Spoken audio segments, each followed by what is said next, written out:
ఏడుగుండలవాడ ఏకస్వరూప గోవింద గోవింద. ఏడుగుండల స్వామి మరి 7వ వ్రతం మీదటండి ఆ బెజవాడ దుర్గమ్మ తల్లి పిలుస్తున్నాడట. అక్కో అక్కో అక్క బెజవాడ దుర్గమ్మక్క, అక్కో అక్కో అక్కో బెజవాడ దుర్గమ్మక్క, బెజవాడ దుర్గమ్మక్క నీ తమ్మున్నొచ్చేనక్క, దుర్గమ్మక్క నీ తమ్ముడు వచ్చేనక్క, సుట్టం సూపులకక్క నీ కొండక రాలేదక్క, సూపులకక్క నీ కొండక రాలేదక్క, డబ్బే దేవాలక్క నా గుల్లే కట్టాలక్క, దేవాలక్క గుల్లే కట్టాలక్క అన్న మాట బెజవాడ దుర్గమ్మ తల్లి ఆలకించిందటండి. గద్దీ మీద తల్లి దద్దు పడిలిసి ఆ దద్దు పడిలేసింది దత్తారిల్లి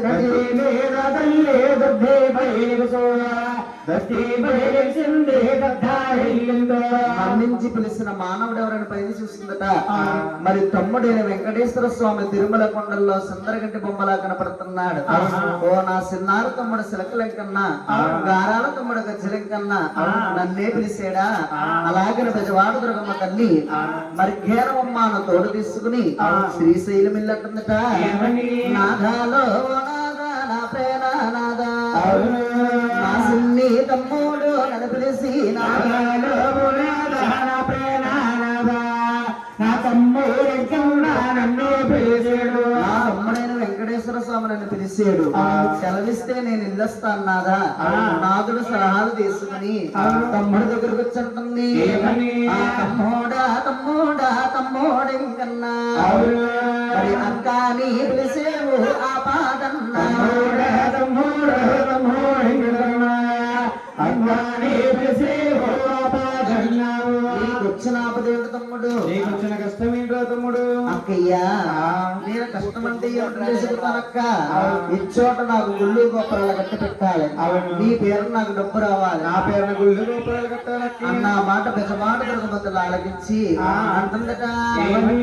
తమ్ముడు ఆడకూతురున ఎండి నీకు డబ్బు ధనము నేను ఇప్పుడు ఎలా తీసుకురావాలరా తమ్ముడు. అక్క నాకు గంపం తక్కువ ఉన్నావని వచ్చానక్క, నిన్ను పిలిచేనక్క.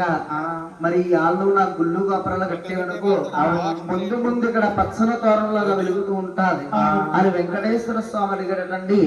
ఒరే తమ్ముడు నువ్వు ఒక గుడి అడిగేవా, ఎద్దేడు కొండల యావస్తు గుళ్ళు గోపురాలు కట్టిస్తాను, ఇళ్ళ మీద దుర్గ ఉంది అనిపించుకుంటాను. అలాగని తమ్ముడికి అభయమిచ్చి సన్నాపట్నమ తల్లి పారా చూసింది. అక్కడే ఉన్నారు మారు బెరగా అక్కడే ఉన్నారు మారు బెరగాళ్ళు. లంబాడి వారు మారు బెరగాళ్ళండి. అంటే మన భగవంతుడికి ముందుగా ముడుపు కట్టినటువంటి వారు లంబాడి వారు. ఎడ్లను వేసుకున్న మందలేసి నిద్రపోతున్నారట. ఆ మందకాడికి బెజవాడ దుర్గమ్మ తల్లి వెళ్ళింది. ఆ మందంతా చూసింది. ఈ మందలో పడితే నా తమ్ముడు గుళ్ళు గోపురాలు తయారవుతాయి. అలాగని బెజవాడ దుర్గమ్మ తల్లి ముక్కులో నొత్తు తీసి అడ్డుగా పెట్టింది. లోకమంతా చిన్న సీటకైపోయింది. అప్పుడు మహాతల్లి జగన్మాత ఆ మందాసు తల్లి ముమ్మారు తిరిగి మందామయ్యమగాని దుఃఖో నరికింది.